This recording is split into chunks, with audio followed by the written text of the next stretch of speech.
This show is just too much for me.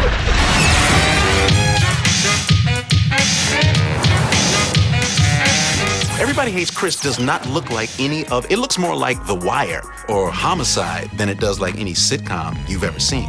So it really gave us a dramatically different look, shooting in HD as opposed to working in film. We're currently in the middle of our 4th season. This is our 2nd season using Final Cut Pro. Before Final Cut, there were an awful lot of obstacles. So the workflow was more about obstacles than it was about flow. We do a lot of post work on this show. We shoot a lot. We've had upwards of 50 or 60 scenes that we would shoot in a given episode. That's a lot of material with a couple of cameras. So the amount of footage that our editors are dealing with on a weekly basis can be quite a lot. We had dailies costs that were running $25,000 a week. We brought that down by going to Final Cut to $3,000. You want to put that across 22 episodes for a season. I can't do the quick math, but it's a lot of money.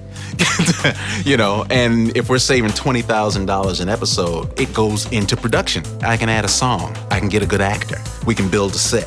We have some other thing that we can do with that money because we always put it right back up on the screen.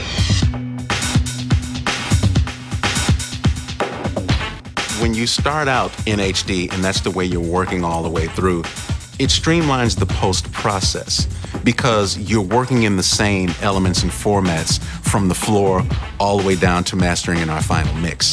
It's shot in high definition, we're working in high definition. It's shot 16:9, we're looking at 16:9. It's shot at 24 frames a second, we're looking at it at 24 frames a second. There's no back and forth between standard def and high def or anything like that.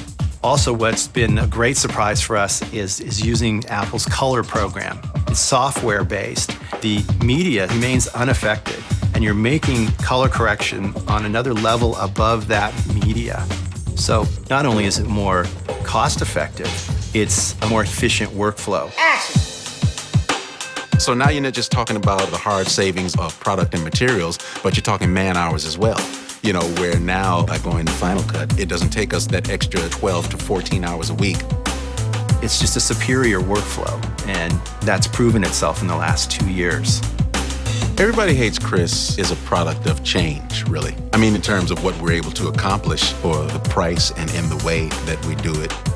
I think it puts more pressure on those who are coming after us because it becomes, well, if they were able to do this with this amount of money and this amount of time, then why can't you do it?